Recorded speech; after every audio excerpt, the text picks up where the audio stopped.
I want to change his blue eyes to a brown colour as I think it would complement the fur colours better. I first cut a glue stick in half and lit a tea light to mount the end of it.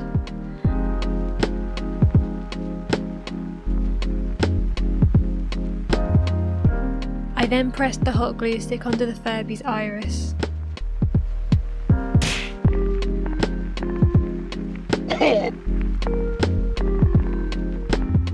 I decided not to put him in the freezer because he is a working Furby and I didn't want to do anything that could possibly ruin his mechanisms, so I left him overnight instead.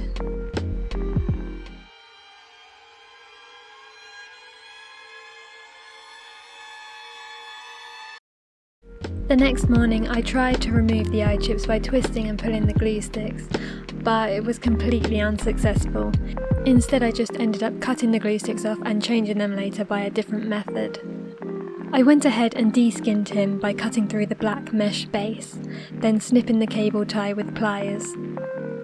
Mine has screws holding the fur onto the faceplate, so I unscrewed them as well as all the other screws keeping the outer shell together.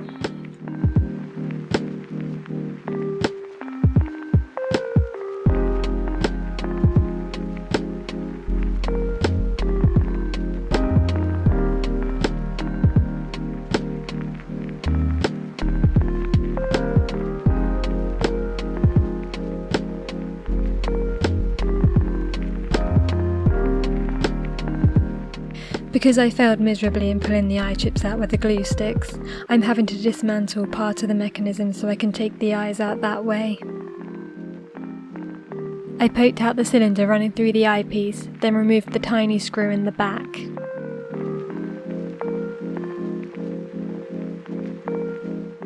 I had to pull the face piece forward, pull the eyes and eyelid pieces out the side without breaking anything. Once they were out, I used a small pointy tool to push the eye chips out from the back. They were really stuck in there quite strong, so there's no wonder I couldn't pull them out earlier with the glue sticks. The glass domes I ordered to make his new eye chips hadn't arrived yet, so I just reassembled him as is.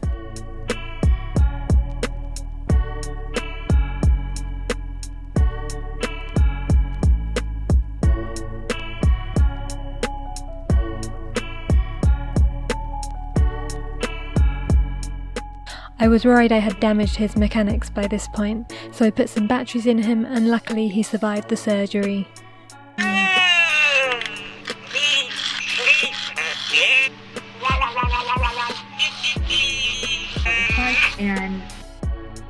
Next I removed the plastic face mould, then began to pick the threading, separating the different parts of the fur. I drew around the shapes remaining to make templates for my new Furby skin.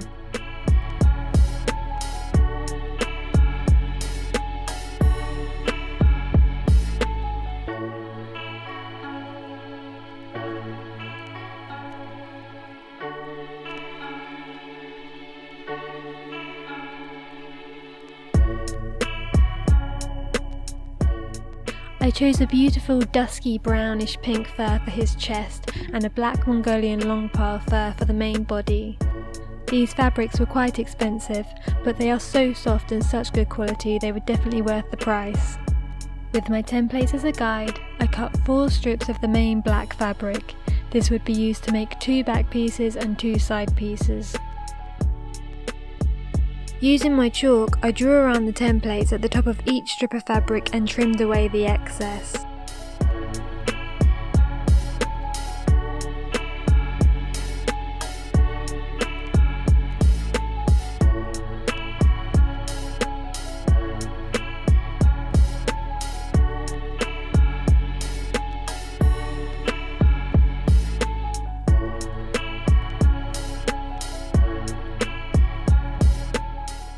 I pinned each front piece to its correct back piece, then carefully hand sewed the very top part of the fabric and tried it on for size. I watched Anouk Freya's amazing long Furby video where she completely rewired the battery pack so you could get to it easily from the bottom of the Furby, but I'm too scared of the mechanisms dying that I don't want to do anything that could possibly disturb them. So instead I had a pretty good idea of placing a concealed zipper just below the Furby's battery pack so you could open it up nice and wide and easily insert or remove the batteries. To do this, I need to separate the long back piece of fabric into two. I marked out and cut a little bit below the base of the Furby, being careful to cut the backing of the fabric only and not snip right through the long fur. I used my sewing machine to connect each front piece with their corresponding back piece. Then I connected the two back pieces together.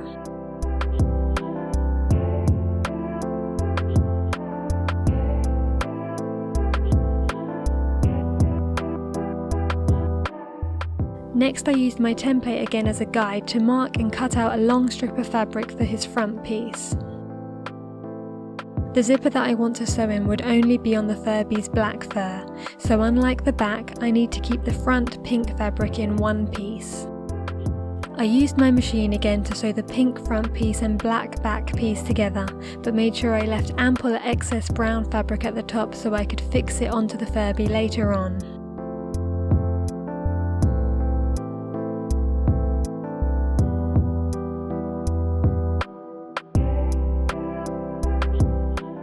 I have an armature spine to go inside the Furby to help pose him, so I'm going to make two foam supports for each end of it. In theory, this should keep it in place and secure when you move him in different positions. I found a chunky piece of scrap foam which was perfect, so I drew around the bottom of the Furby 2 times, cut them out, then pierced a hole in the centre of each one for the spine to fit.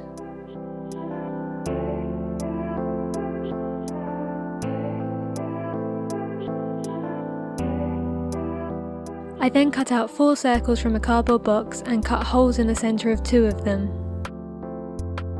I glued these onto each side of the foam pieces, then gorilla glued the spine into one of them. I'd wait till later to glue the other side in, as it would be easier to stuff it before I do so. I decided to make my long Furby a demon, so I'm going to make him some horns. I used 2 screw-on spike studs as a base and then fashioned 2 horns on them using milliput.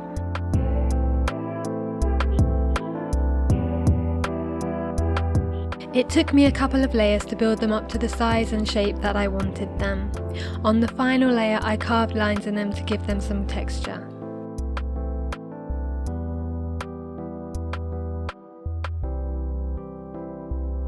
When the milliput was completely dry, I gave them a few coats of black paint.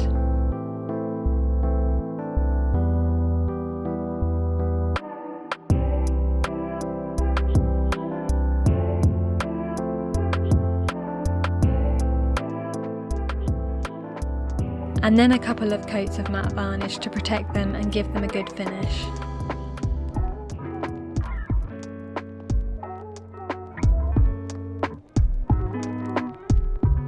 Now my 2 horns are ready, I pierced 2 tiny holes where I wanted them on the Furby and screwed them into place.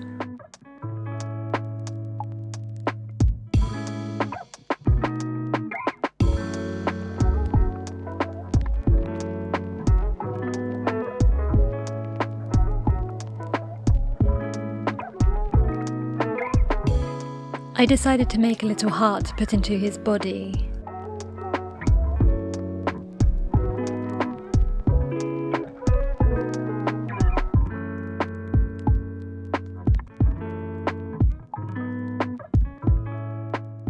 I cut 2 slits in the back of the heart and threaded a black ribbon through it before stuffing it.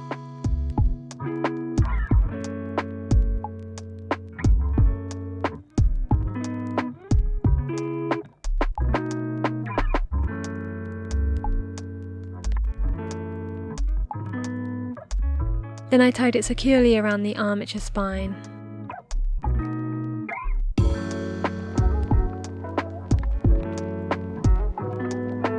Now's the time to start putting him all together. I just used hot glue to attach the fur fabric onto the Furby shell, being super careful not to let any drip through and get anywhere that it shouldn't.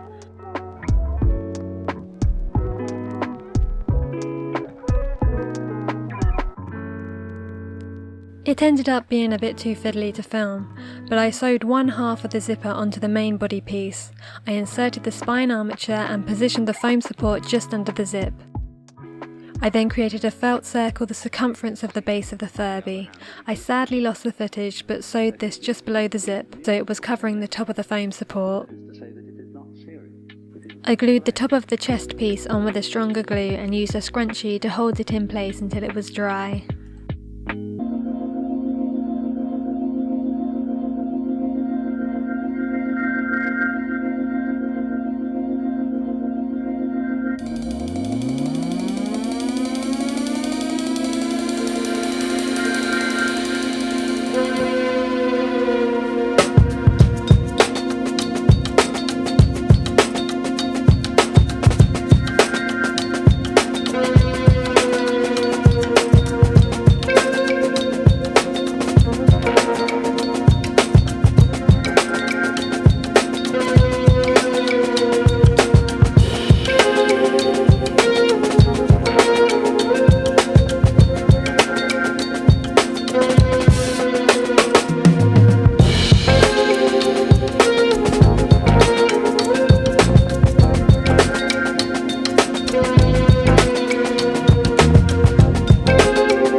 Spread a super tiny amount of clear dry and matte glue to the glass dome and stuck it to my iris drawings.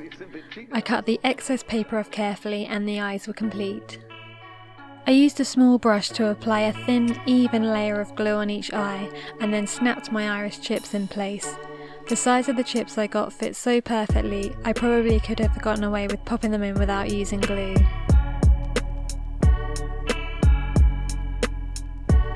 Next I made a template for the earpieces, then cut 2 pieces from each type of fabric. I sewed 2 of the sides together, leaving the bottom side open.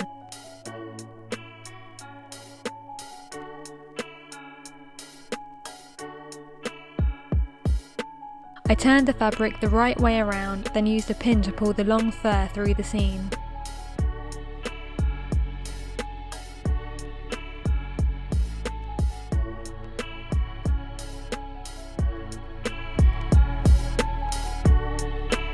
I then sewed the bottom part together, leaving a gap so I could slide the piece onto the Furby's ear stick.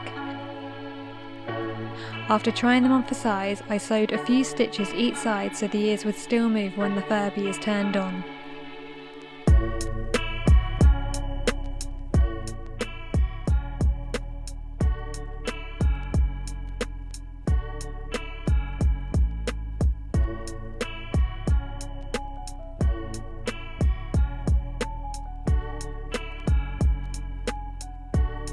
I then stuffed him, being careful to place the stuffing around the spine so it stays in the middle.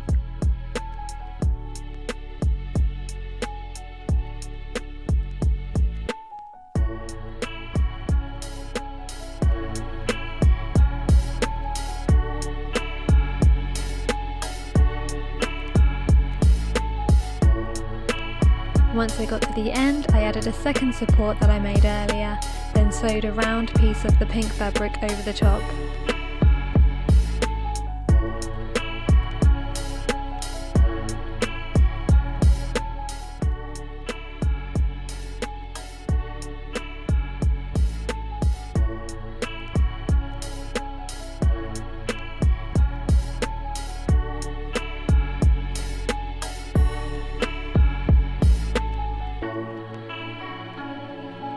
To finish him off, I made him some feet. I found this super soft black faux rabbit fur and this brown faux suede.